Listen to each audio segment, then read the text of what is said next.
Hello everyone, welcome back to my channel. आज हम बनाएंगे उड़ीसा का एक ऑथेंटिक रेसिपी जिसका नाम है बड़ी फुल्ला। और ये बहुत ही पुराना रेसिपी है। ये हम बनाएंगे उड़द दाल की बड़ी और आलू डालकर, और इसको आप बोल सकते हो उड़द दाल बड़ी की सब्जी। ये बनाने में सिंपल है, खाने में टेस्टी है। तो फिर चलिए बनाते हैं इस बड़ी फुल्ले को। इसके लिए प्याज लेंगे स्लाइस किया हुआ, आलू लेंगे एक बड़ा साइज़ का स्लाइस करके, 2 ग्रीन चिली को स्लाइस करके ले लेंगे। तड़के के लिए राई एंड जीरा। और ये जो बड़ी है उड़द दाल की बड़ी, उसको मैंने पहले से तेल में फ्राई करके रखा है। देखिए बस इतना चाहिए। और नमक हल्दी डालते ही है सब्जी में बस। और एक कढ़ाई में तेल ले लेंगे मस्टर्ड ऑयल से, ये बहुत अच्छा लगता है तो मस्टर्ड ऑयल लेंगे। देन इसमें तड़का लगाएंगे राई एंड जीरा का।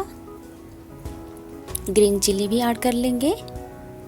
देन इसमें स्लाइस किया हुआ प्याज डालेंगे।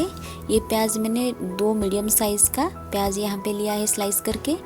ज़्यादा प्याज रहेगा तो ये और भी टेस्टी लगेगा। इसमें और कुछ मसाले हम ऐड नहीं करेंगे, बस इसको अच्छी तरह से भुनेंगे तेल में। और ये जो मस्टर्ड ऑयल में हम बना रहे हैं ना, इसका खुशबू बहुत ही अच्छा आता है। अभी प्याज लाल हो गया है तो अभी आलू जो स्लाइस करके रखा था एक बड़ा साइज़ का, वो डाल देंगे। आलू कम डालेंगे, प्याज ज़्यादा डालेंगे। और इसको भी भुनेंगे। देन नमक स्वाद अनुसार ऐड कर लेंगे। हल्दी पाउडर ऐड करेंगे। यहाँ पे मैं पेस्ट डाल रही हूँ। इसको भी भून लेंगे थोड़ा टाइम के लिए। ये बनाने में बहुत ही सिंपल है। आलू और कांदा ऑलमोस्ट भून चुका है। अभी इसमें पानी ऐड करेंगे। मैं यहाँ पे 1 बाउल के करीब पानी दे रही हूँ। इसको पकने के लिए छोड़ देंगे। आलू जब आधा पक जाएगा तभी हम बड़ी को ऐड करेंगे।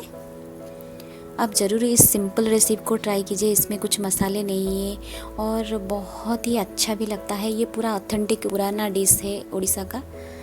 और देखिए आलू कुक हो चुका है। अभी डाल देंगे बड़ी को, जो फ्राई करके हमने पहले से ही रखा था इसको। और ये बड़ी डालने के बाद भी थोड़ा टाइम कुक करेंगे। देन चेक करेंगे ये हो गया है, आप देख सकते हो।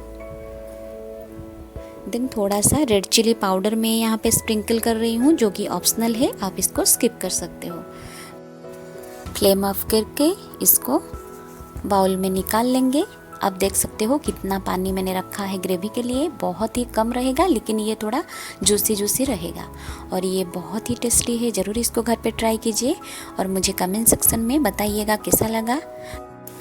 तो फिर मिलते हैं अगली रेसिपी में। Bye and take care and please do not forget to subscribe my channel.